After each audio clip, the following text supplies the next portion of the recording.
Hello and welcome back to a new episode of the CTO Show with Mehmet. Today I'm very pleased. Joining me, Alex Grant. He's the SVP of Sales at North, joining me from the US. Today we're gonna talk about some cool stuff. We're gonna talk about AI in financial or fintech, let's say, building sales team in that domain and in SaaS in general. We're gonna talk about also like what are the latest technologies in this domain, and also I'm gonna ask Alex about some tips and tricks, let's call them, for building Salesforce in that specific domain. Alex, I don't like to waste much of my guests' time because the whole show is about them, not about me. So, again, welcome to the show.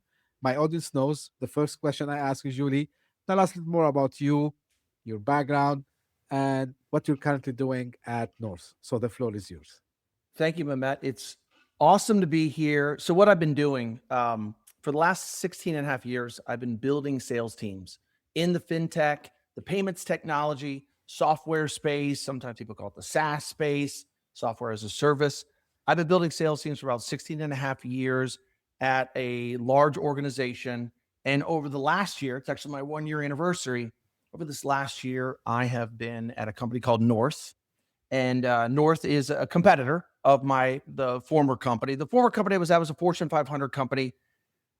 This one's privately held, and what I've been doing for this last year is I've been building North's first ever outside sales, coast to coast, W2 full-time sales channel.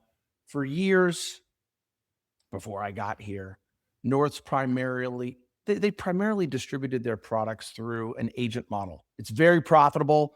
It's actually the typical model of the payments SaaS space. The company, like North, historically builds products. They have 1099s that determine how they would like to go to market. Many of these 1099s actually become their own sales entities and sales organizations, not, of course, under the jurisdiction of the company like North. And again, North has many competitors that have this distribution model. However, I was at a place in my career where, after building sales teams under a very different distribution model, and the distribution model I was used to was one where we have full-time sales professionals, W2 full-time sales professionals who have a career path. We offer training, we offer support, we teach them our solutions, our best proven go-to-market methods, our best ways to run an appointment, different buying signals from business. We give you the whole playbook. And at many products out there, maybe not in the technology space, it's a standard go-to-market. W2 Salesforce, the company trains you how to sell the product. In our new go-to-market here at North, we're doing that here for the first time as we're building a W2 Salesforce from coast to coast. Again, I'm at my 1 year anniversary at North. We hired our first sales reps last summer, hit the ground running. We're growing at leaps and bounds. We're now in the Northeast, the Midwest, the South. We've got sales professionals on the West Coast. And the reason, Matt, we have sales professionals is, I know this is a podcast about technology. I will tell you that despite the fact that we have amazing AI powering a lot of our solutions, we can get into that. That's fun. This stuff still needs a human that can help interpret for the buyer what the heck we're selling, how the heck it can help their business. Because everyone, look, you've got a show that's built on, hey, what's AI doing for you, this and that. And there's a lot of hype. How does that hype translate to the art of the conversation, where you're not speaking over someone's head and they trust you at the same time? Because I've never been able to gain trust when I'm talking over a client's head. So we're building a Salesforce that helps bring that connection together. Great. And thank you again, Alex, for being here with me today. I want to start to talk about the tech a little bit. And I mean, when I say talk about the tech, not the coding part of it and the engineering part of it, but Yeah, more please, about no. Yeah. but more about some of the use cases, because I want to go back to the building the sales team in the coming questions.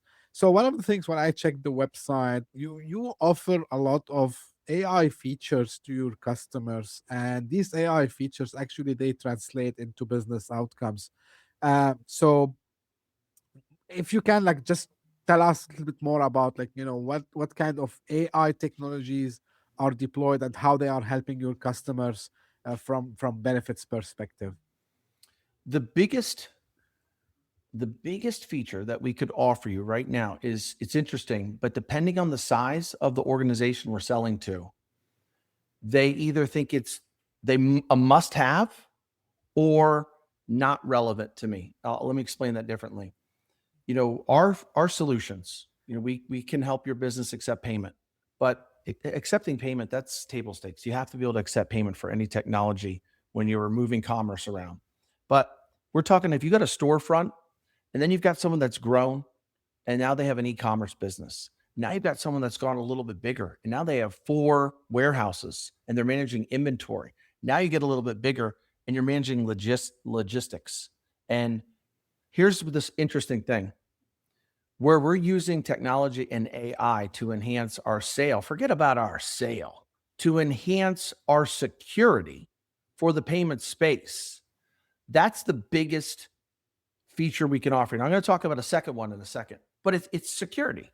I mean, how many data breaches are reported on a regular basis? How much fraud is out there? I mean, fraud is in the trillions globally when it comes to people's whole business model is fraud. And so the answer is really a combination of using AI it's watching for patterns of fraudulent activities. And it's a combination of AI and that human connection to interpret a lot of this data, to actually have a plan to go and actually protect your business. So let me explain why I was discussing the small, a little bit bigger, medium, those enterprise businesses. Here's some irony for you. You go meet with this startup business, and by startup, they're doing $1 million a year. They're successful, but they're not yet like in rocket ship mode where they're totally kicking butt in what's possible. When you meet with these entrepreneurs that are on the smaller side, they'll often say, when we bring up different versions of how we protect your data, they'll often say to myself or my sales professionals, "Well, Mehmet, we're just this one location. No one's thinking of hacking us right now. Right. We're too small for it to happen to us." Well, Mehmet, when you see the data breach that hacks Target or some monster conglomerate or some healthcare company, that wasn't their first attempt at a data breach. We have the internal stats on who's getting breached. And my friend Mehmet, if you and I are going to go hack for fun and try to get to a healthcare company or get to a huge database of some national chain, we start local with the individual that doesn't take it serious. So one of the best reasons that I'm fired up about a lot of our technology is that even if you don't know you're buying it from us, even if you give us the impression that you don't care about security or payment card industry or using AI to watch out for the billions and trillions of fraudulent threats out there, the fact is that we include that now at this point. It's like you can go get unsecure payment processing with another solution that's been built by some guy that used AI that hasn't brought it through all the security tests. Because it's one thing to have a shiny inventory management system, but what about the shiny army of AI agents and bots that you put to then secure it? So what's great is we're selling to a local, a little bit bigger, medium, large, and look, most fraud these days, I mean, 20 years ago, fraud was something that took place face to face. It's happening online. It's once those transactions hit the internet, it's once your inventory's on the internet, it's once your customer data hits online to maybe ping the card brands to determine if that card should go through or not. But the number one thing is, it's not sexy. It's protecting what's yours. It's security. And sometimes that doesn't sell well to everyone. What I will tell you this, Mehmet, you go to that third tier or that larger tier, they won't let you in their boardroom unless you're leading with security and different ways to protect transactions. They don't even consider an appointment with you. The little guys are like, we're too small. And that's where you go to hack first. Right. Alex, let me ask you just a follow-up question on this, because you mentioned something about trust just a couple of minutes ago also. Now, we know that anything related to financial institutions, anything related to payments, it needs a lot of trust. And usually it used to be very slow moving also as well, both as technology adopting something new to the technology or from sales motion perspective. Now, AI again by itself, it's like, taking the world by storm, agents, new models, everything there. So now, from your point of view, and because I'm sure you talked a lot of business from all the sides, it's like, what's this general sentiment now? Are they eager more than any time before to move faster and adopt these new technologies when it comes to payments and financial services in general? Or is it like still the skepticism that no man, you need to prove this to me, and I need to test it in a sandbox or isolated environment, and then we will see what will happen? So how this is affecting also, because you mentioned about how the startups and the new startups, they come and sprint very fast, they come up with 8 iteration, 10 iterations, in just no time.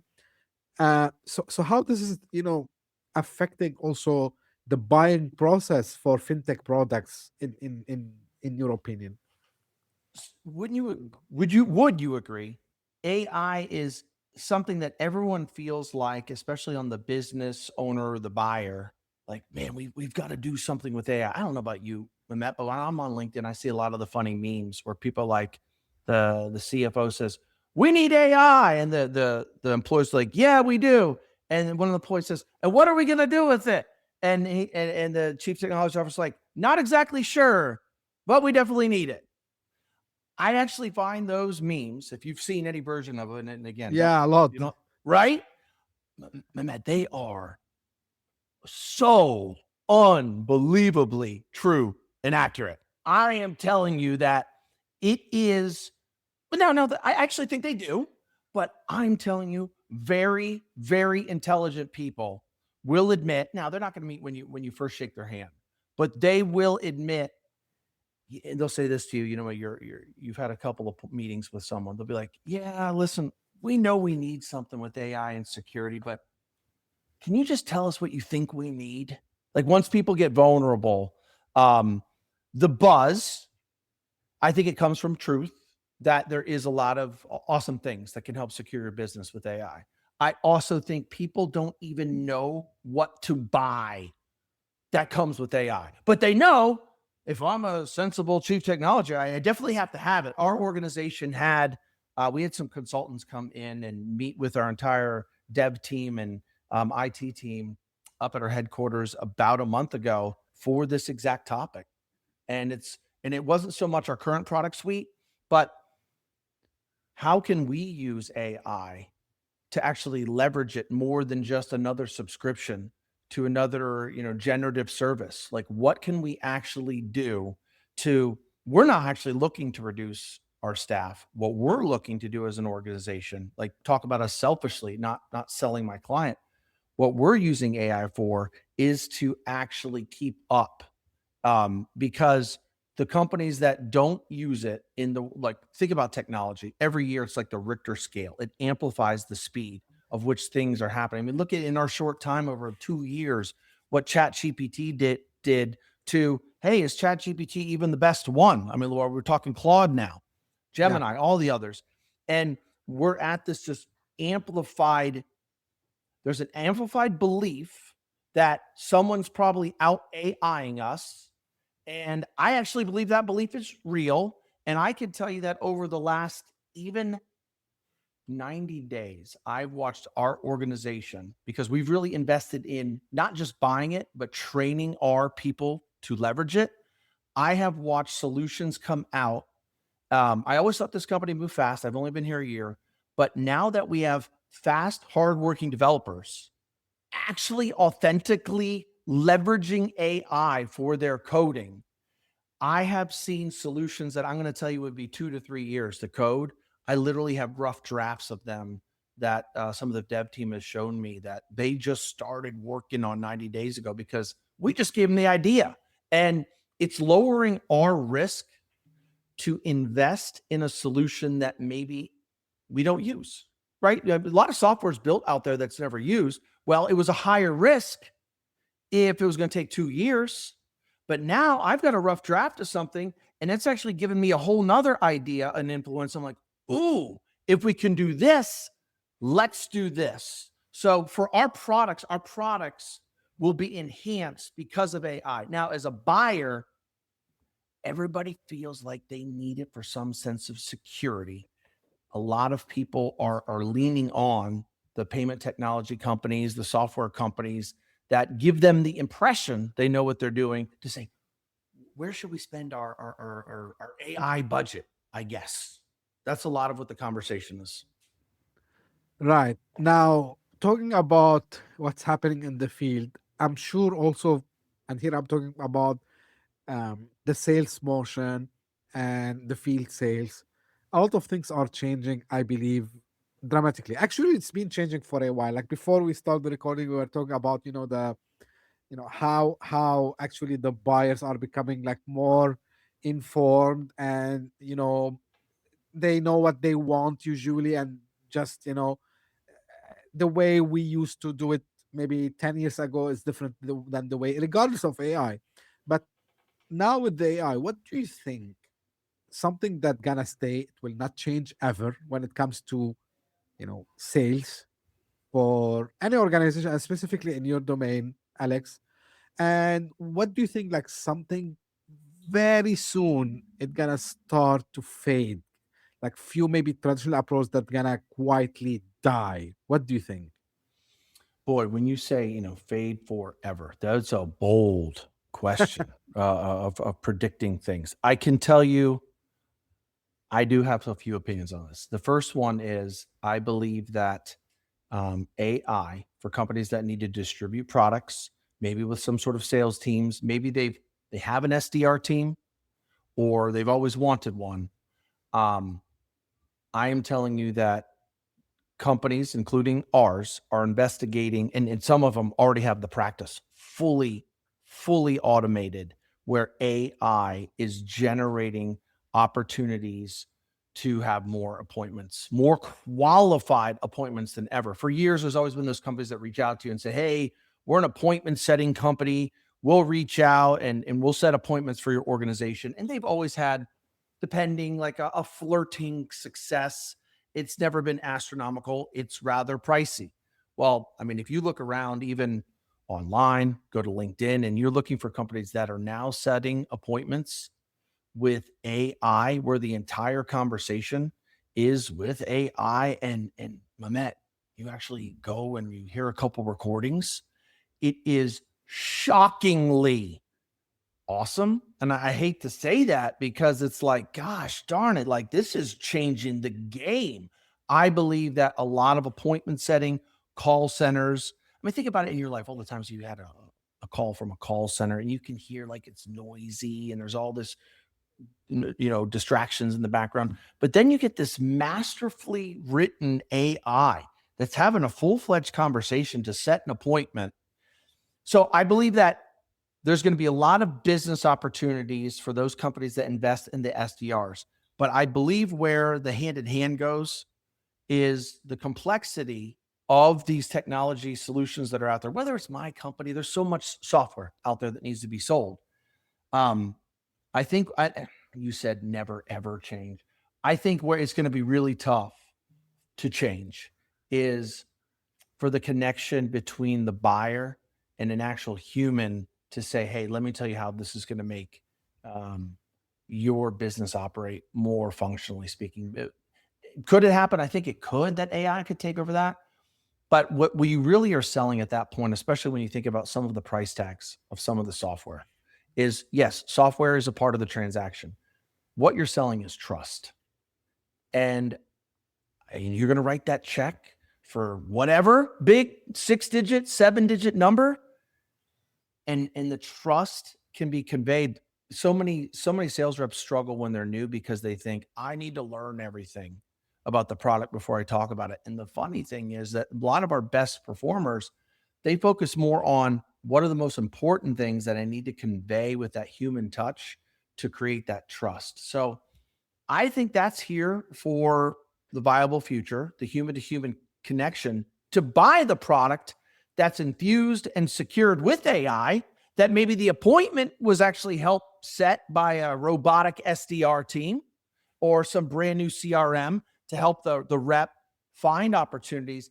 I think for the complex software, man, if I'm running a company, I'm gonna go write a check for 7 digits. I think I want to sit down across from you, a sales professional that can walk me through the human touch of why this is going to make my business operate more secure or better. Right. Now, speaking of these changes, Alex, how, as a leader, how do you think, or what are like some of the things that are being done or should be done to enhance the salespeople to be prepared for this new era? And because you just mentioned also a few minutes ago about how it's disrupting industries, right? So the AI is disrupting industries, and I know like there's a lot of fear, not only in sales, like in every profession today. Oh, is AI going to take my job? Now, where also we can put this training effort to enhance the salespeople for keeping what every company today they're calling it human in the loop, right? So this is where Human in the even when loop. the yeah, so even when the AI is taking the decision or like advising you for a decision, so you need the judgment part of it. So here the question, what can be done to enhance and train the salespeople in this AI era, I would say. So the first thing is that it's amazing that how many salespeople have held on to success by fighting AI, and I actually think it's the very reason that some people are on the market looking for a new job is because maybe their skills and their confidence to discuss the topic, maybe they weren't where they needed to be. But we've also found that as people are entering our organization, they've never been more open-minded. However, everyone has a different journey on how they get to your organization. But as people are coming to us, they want to know about it. They want to know how to speak about it. So what needs to be done is really what we alluded to before. You have to focus on the most relatable parts of the conversation about AI. And the reason you have to focus on that is you typically don't need to get to that third or fourth level with your average buyer. The buyers, I believe, are as scared, and everyone's posturing like they know what they're shopping for.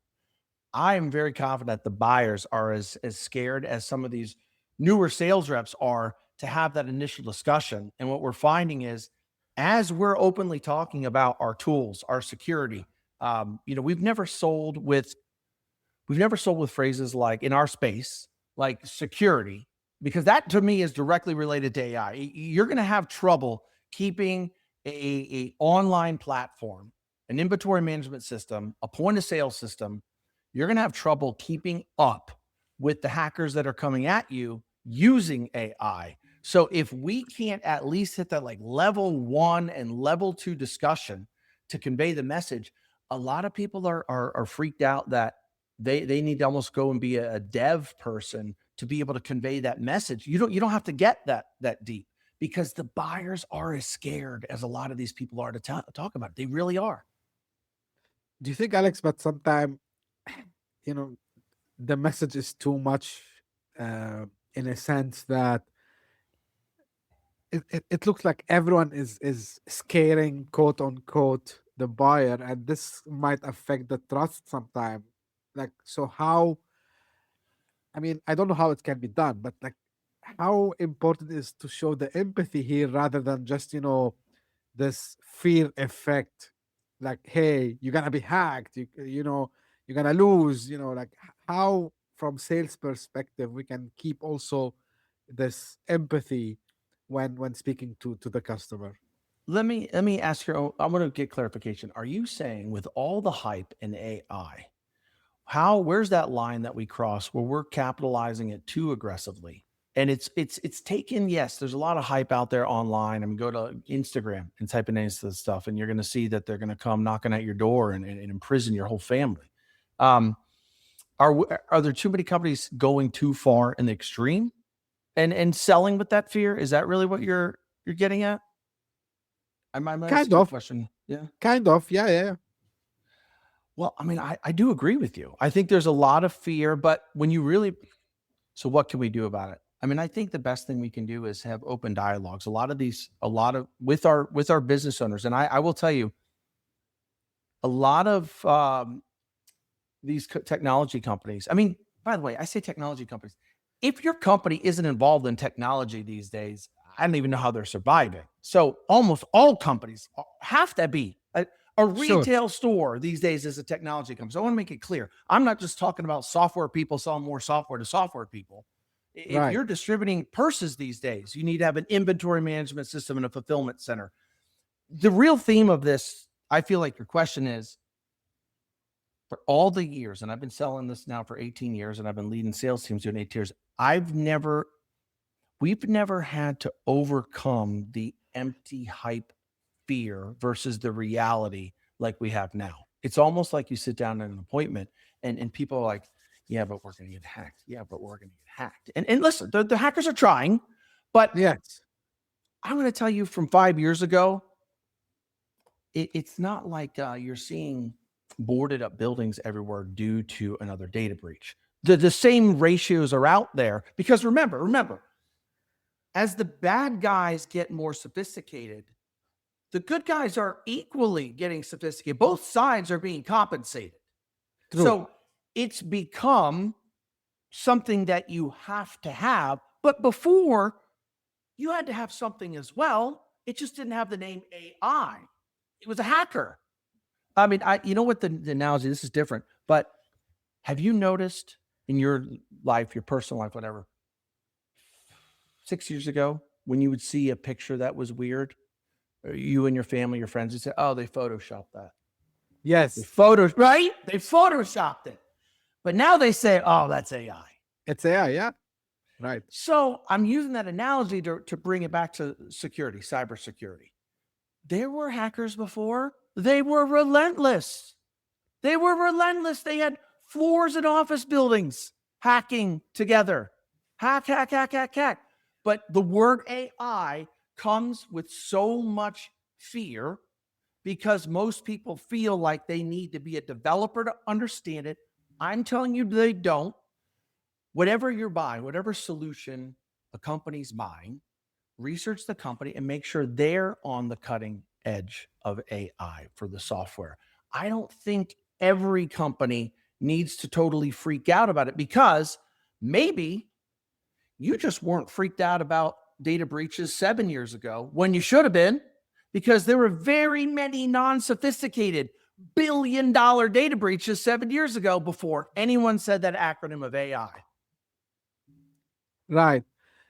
Uh, Alex, you mentioned at the beginning about the change that you made at North, going from, 1099 to full timers, right? Yeah.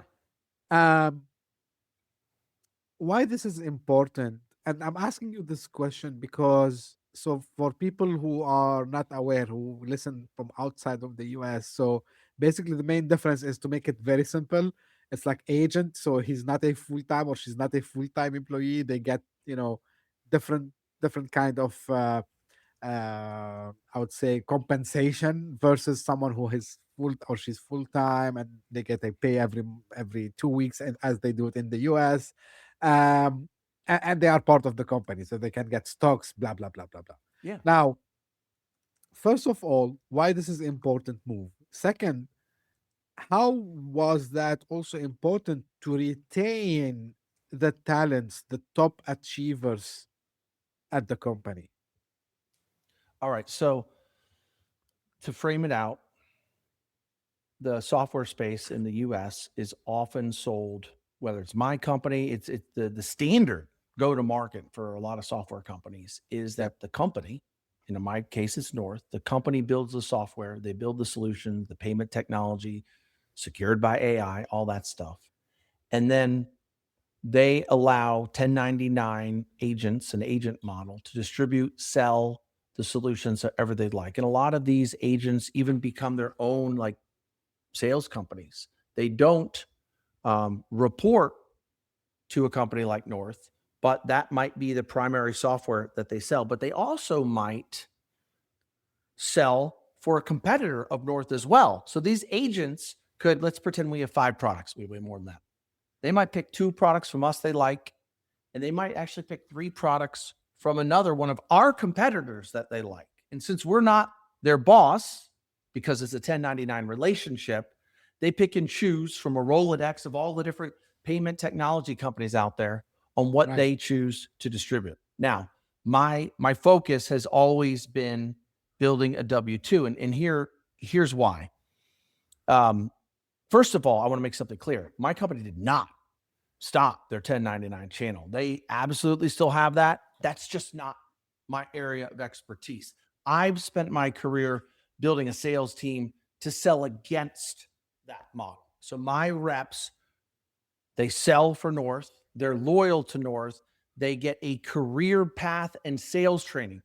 In the 1099 relationship, North would offer those agents a product training. Here's how the product works. But North does not say, you must sell it this way.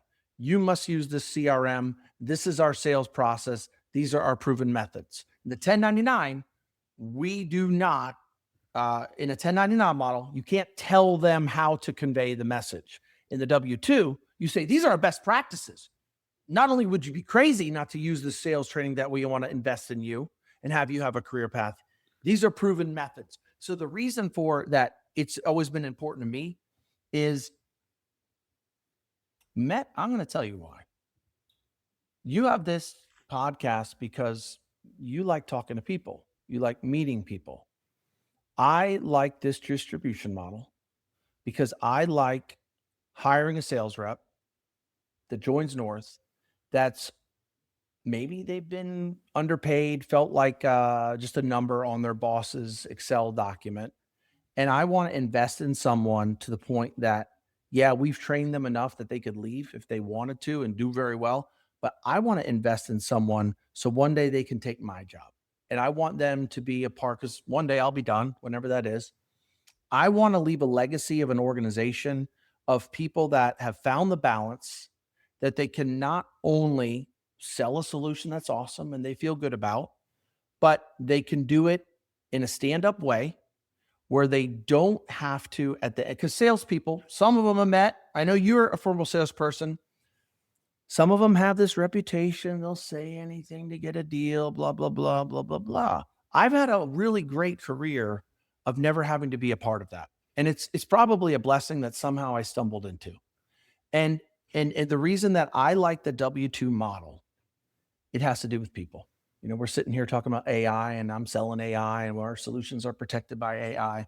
But the truth is that I like the W-2 model because I like to build a group of people that love what they do. Look, most people need some sort of income, and you might as well surround yourself and build a culture and environment where you not only have customers buy from you because they know, like, and trust you, but you actually have teammates that you can call, even though sales is competitive.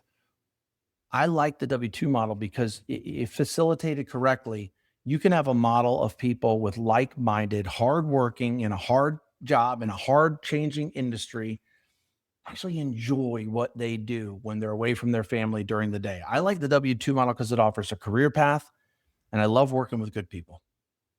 Great. Now let me ask you this, Alex. As a leader, right, and because you want to have the impact, you want to help people build their careers. You mentioned something very touching, which is you want them one day to even replace you.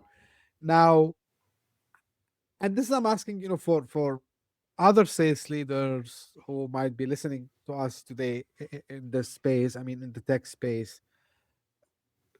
There are a lot of discussions about this, like best approaches to do leadership style, how things should be done from your perspective beyond quarterly reviews and, you know, all this stuff.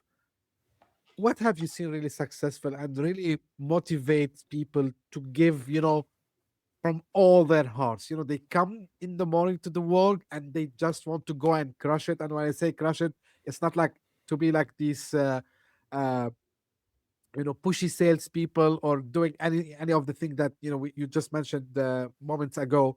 Really come to the work all in. They want to do their jobs. They want to help their customers. But how do you help as a leader in establishing this culture? All right. This is an awesome dialogue question topic. I, for years, actually struggled on to even verbalize what the real magic was, the real formula to really address what you're saying. And there's a combination of things. And I'm gonna summarize it in one word in the end, but it's a combo of you're investing in them, you're actually in the time, you're in the field, investing in them, helping them close their deals, and offering them, sure, like I said, career path, all that stuff. There's all the standard stuff that you've probably heard elsewhere, and it absolutely contributes. You've got good solutions, you're paying people well, all that stuff. But I got to give credit to one of my sales managers who said maybe 10 months ago to me, and she said, her name's Sterling Jackson. She's one of my leaders in Boston. And she said, you know what salespeople really want that technically I want, that technically you want, is they want access. They want access, not look, sure. Do they want to go sell something that's good, that pays them well, that they feel good about? Sure, they absolutely do. But you can kind of get that anywhere. You can get a lot of that from a lot of companies, the opportunity to sell a good product and be paid fairly, and product works. But what salespeople really want is, even those that don't want to get into sales management, you can be a leader regardless of your title. And what salespeople at their core want is a core thing all of us want as humans, is they want access. And by that, it means to be able to have a chat with me or one of my VPs or one of my directors, or not just have a chat, but to be able to speak into what we're building. Obviously, we can't all be on the dev team and talk about features and benefits, but when she says salespeople want access, they want to be able to contribute to the way we build things here. They want their voice to be heard. They want to know that if they need to talk to me, if they need to speak into something that's broken, at different points in my career with different leadership, sometimes it's like based on this leader, oh, I know he doesn't like feedback about stuff that's broken, Mm. which is crazy. But it's like if you mute people too much, then you actually never get their ideas that could make your company billions. And it's funny, but while salespeople, to contribute to an organization to their full capacity, want and need access, even if they've never thought that word in their head, the actions that they want, that while they want that access, I'm saying it is too costly to not give them access, because they're the ones in the trenches selling to those chief technology officers or local entrepreneurs, and they're getting, you can go ahead and run all the analysis you want. What about talking to your people that are in the freaking trenches? Have you given them access? It doesn't go one way that I'm doing a rep a favor when we give them access. Like, thank heavens I'm on the phone with this rep. She just told me 12 things I had no idea were broken. And if you mute them, they will learn that it's not a safe place. And it's not just about like, well, we're trying to be good people. Man, there's money in hearing from your people that are freaking out there selling the solutions that you think you built so masterfully. Salespeople want to be a part of something. They're people. The word people's in their title. They're salespeople. Come on, Mehmet. I would, it's my personal opinion. Uh, and this is how I always looked at it. When I joined, or if I would join again any organization, of course, being part of the team, building something big, I want to be loyal. And if I criticize something, it's not because, I want just to criticize, because I want to fix things, to your point, right? We might disagree, which is fine, because I might not seeing the full picture the same way maybe the person who decided to go a specific way is seeing it. I totally get this. But of course, I'm saying this now. Maybe like if you asked me 7, 8 years ago, I would go mad. Oh, these guys, they don't. But let's be realistic. But to your point, Alex, I think and I have this assumption that everyone is good unless they prove me the opposite, right? So I have this good faith in people. Uh, by the way, if and I'm thinking about here as a hiring manager, so if I interviewed them, other people said thumbs up. Of course, there are like always some 0.01% that they could trick everyone, but usually, if you took someone to your organization, that means you found kind of a match with the culture, with the team, with what the company is building, and of course, the experience. Now, I assume that this person, he or she's coming here to be loyal. And when I say loyal, loyalty is not saying yes. This is my humble opinion. Loyalty is saying yes when, yeah, it is a yes, but to challenge you when it might be a no, from my perspective. And That's really, convince I me. love the way you say that. Go on, go on. Yeah. So just I'm thinking out loud now. Usually I don't talk much on the podcast, but you brought this nice conversation here, Alex, because I think this is what, and I'm talking about both sides, right? So from leadership perspective, I can understand, yeah, we just need to do it because the board needs it, like investors needs it, right? Like this is the way to go to market. This is what we should do. At the same time, feel people, oh man, these guys, they don't understand. It's not working. And when you put these very, how I would call them, like very rigid, you know, walls. Restrictions and rails and Yeah, man, like of course you're gonna lose your best people, no surprise, because as I was telling you, you don't want them to just do the thing for the sake of that, to show you that they are doing it, because actually they will not be doing it. Actually, right, they will be watching drama. It's better to go uh, to watch a show in Broadway, maybe in New York City. So it's gonna be more entertaining, in my opinion. yeah. But the point is, about discussion. I liked the way you just described this, because I think we need more of this, Alex. And the good thing about AI, is my perspective, and this is what I want to hear from you. It's giving us this opportunity to try things faster than before, because we can do things much faster than we used to do. Like you want to try a new marketing campaign, you can automate and of course use AI much faster. It doesn't work, that's fine. You mentioned Yes. something about like how some organizations, you know, they become, very slow, right? Because they don't like change, they keep doing things. And actually I always tell them, we need to go and read this book. Uh it Which book? ah I will remember the title. It's just behind me in my library here.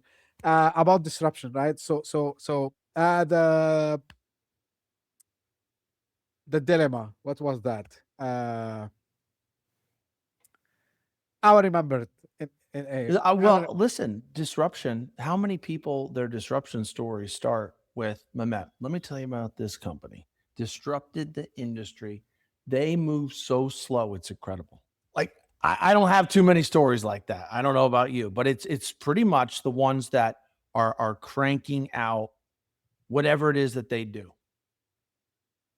Yeah, You know what we were talking about moving fast is that, you don't want to move reckless, but I think that when it comes to building new solutions, we touched on this before, but if you can move faster, your risk is lower to try new things out. And then if you scrap it, oh, well, I mean, it was only a few weeks worth of time where that same thing might have taken 10 months. And that's expensive. And, is AI going to take people's jobs? I think it's going to change them. And for right. those companies or people that refuse, then yes, then I think it's almost self-inflicted. I mean, we're in a world right now where the education of technology to enhance what you do is part of the resume, or you're probably not getting the interview. Right. Disrupt or be disrupted. As simple as this. I remember the book name. It's the Innovator Dilemma. Now I remember the book name. Anyway, um, and I was trying to get it. I don't cut these, Alex, and the audience would see this discussion because the way I like to do it is I want people to see me and my guests, of course, unless it's a technical issue, as much as we looked like, right? So this is part of because people ask this question, and why I'm mentioning this, people they say how how we can do it in the age of AI, especially if we work in sales. Be human, be as you are always, because you mentioned something, Alex, and I want to repeat what you said, and maybe I'm paraphrasing you Yeah. about trust, right? trust Trust, because people will trust always a human being more than anything else. Someone recently said to one of my sales managers, "Hey, I bet you in what you do, because we often do cold calling, we do face to face, we'll walk in doors Yep, and yep. such." And someone made the I felt crazy comment to one of my sales managers, "Hey, I bet you, in this world of AI, I bet you your reps aren't pulling doors anymore." And even though we sell technology supported, secured, enhanced by AI, actually couldn't be further from the truth. I'm going to tell you right now, we successfully interrupt your day and cold call. And I'm going to say I've been building sales teams that have done this now for 17 plus years, and for different reasons, it absolutely has not gone down, because we track everything. We probably measure with AI, ironically, but we track all of our ratios. And pulling doors the old fashioned way absolutely has not gone down. Like our success rate, probably for different reasons, it stayed steady. And maybe one of those is the human connection. We get a lot of people when we pull doors in our go to market. I'm going to say this: over the last 3 years, people have said to my sales reps, "You know what?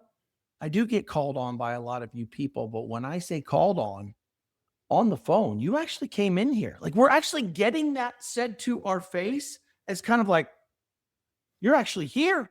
And they like that. Even though, by the way, even though the door says no soliciting, they still give us a little bit of that love when we're having that first dialogue. It's a true story. Yeah, because people are sick of automated robotic stuff. Like your phone when it rings all day long. Like it used to not, but now it rings from a bunch of automated weird stuff. I don't like it. Add messages. Right? Isn't it amazing they infiltrated that too? Well, what are you going to do? Yeah, so people appreciate staying natural, staying Yeah. the way you are. I think this is will be, in my opinion, of course, we don't know what happens, but I see it, and this is also from my conversation with my guests here on the podcast and outside of the podcast as well. um, this is one of the mod, right? Like staying human, talking this for startups, and trying to go and see people face to face, talk to them. Um, don't don't be robotic. Like this is something that I keep repeating. Don't be robotic. Like imitating in a robotic way would not lead you to any result. And trust me, it's like it's crazy stuff you don't want to be in. So Well, I think no matter, look, I think you're an example.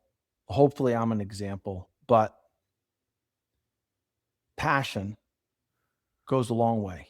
And when you love what you do, and you clearly love what you do, Mehmet, maybe I've given you a hint that I'm pretty fired up about what we do. That passion, I couldn't tell you how to replace it with AI. Now, maybe AI will give me more at bats to share my passion with other people, because maybe we found a different way to find better leads. Sure, I want that. I need that. I need more everyone wanted. people. I need more people to shout what I love doing. I want to shout it to everyone, but I'm not sending in an AI bot to go do what really closes the deal. And closing the deal really comes from shaking someone's hands, looking them in the eye, and saying, I really would like to do business with you. And I think a lot of us getting to that finish line is enhanced by all these new tools. But I think Yeah, the final stroke there with the pen on paper, it does come from a fist bump or a handshake between two people that actually trust each other. 100%, 100%. But yeah, to your point, AI will help us in amplifying the passion and trying to reach to more people that we can at the end shake hands with them and do business with them. So, Yeah, we're literally hun- building a CRM right now that I'm telling you, it's like a prospecting tool CRM. It puts all of our best opportunities in it. I don't even think without AI, my company's even attempted to start building it. But since we've really been investing in AI, one of the developers was like, "Hey, let me give it a try." And like overnight, it started to evolve over like a week. We got a demo mode of something that literally, it's just true, did not exist like 14, 15 days ago. I have a working prototype of right now. I have a call about it a little bit later. I have a working prototype of something that I've gotten a chance to speak into. They've taken our crazy ideas because the risk is so low. It didn't even exist 15 days ago. Let's just take their ideas and see what happens. So that's an crazy, example of a prospecting tool that's going to make my business have more opportunities to share what we love doing. I'm fired crazy, up. crazy times. It's crazy Yeah. times. Well, Alex, the conversation can continue on and on, but we came to an end, and I'm sure you will be one of these guests who will come part two, part three with me. I can't wait, uh, Mehmet. I've really in the enjoyed future. chatting with you today. Great Yeah. discussion. So traditional question to you: where people can get in touch and find out more? Listen, you can always go to my company's website. Pretty simple, north.com. You can go Easy. there, learn a little bit more about if you're someone, maybe a potential vendor or buyer. But if you're looking for a career in sales, you can also go to north.com, go to careers. You'll find the direct sales force there. I'm always available for a dialogue. If you go to LinkedIn, just type in Alex Grant North. I will come right up. You probably see some silly videos I put out there where I'm equally as passionate about what we do. But yeah, go to LinkedIn, look me up, and I'd love to get on the phone or have a conversation with anyone that's excited about all this kind of conversation. Just like it's been an honor to spend time with you here today, Mehmet. Awesome. Also, the honor was mine, Alex.